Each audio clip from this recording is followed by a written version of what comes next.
Oh, it's a great album. I'm not putting the album down, just our relationships. You see, you have to think, I don't just look at it, listen to the record. I'm going through what our relationships were at the time, and they changed all the time. And I felt our relationship was better on the White Album and definitely on Abbey Road. According to George, according to John, it was all over by Let It Be. By the time Let It Be was being filmed and recorded, according to George and according to John, It was. That was it. That's because George left. George left on Let It Be. We were very possessive of each other, The four of us had been through a lot together, and we were very close most of the time. We weren't close all the time. And it went round, I'd be close with John, I'd be close with George, I'd be close with Paul, they'd be close, John and I and George would be close, Paul, John and George would be, it went round in a lot of circles. But most of the time, four of us were very close. And I don't know, I thought we were very possessive of each other in a way, not like, a mother-son thing, but just with ourselves. And we didn't like strangers coming in too much. And the wives and the girlfriends never came to the studio. That was where we were together.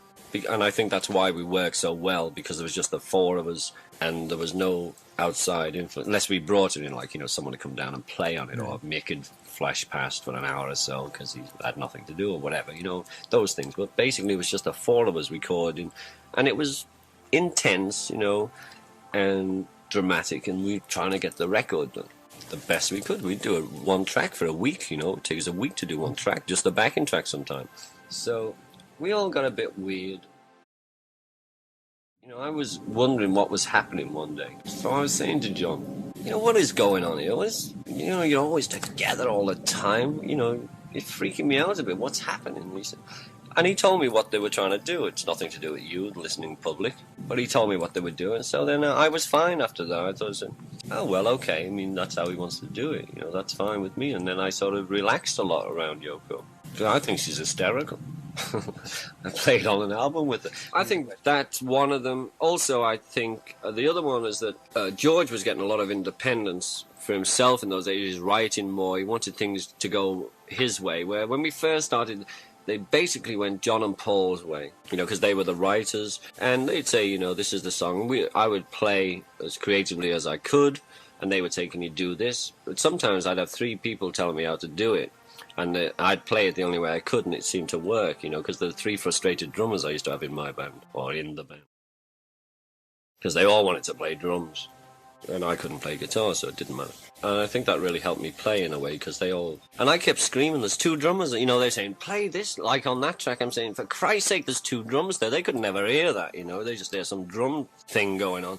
And so you'd have to have four arms to do half of the stuff they wanted me to do. So I would do it however I could. Anyway, back to George. And the other reason, I think George was finding his independence, and he wouldn't be dominated as much by Paul as he was, because Paul would, in the end, wanted to point out the solo to George, and George was saying, "But I'm a guitarist, I'll play the solo," and he always did, he always played fine solos for what our band was, Like I played for what our band was. John's the greatest rhythm guitarist still, and he plays lead in a crazy sort of way. I think that was another factor, because George left with a big row with Paul, because Paul wanted to point out how to play, because it was his song, you see.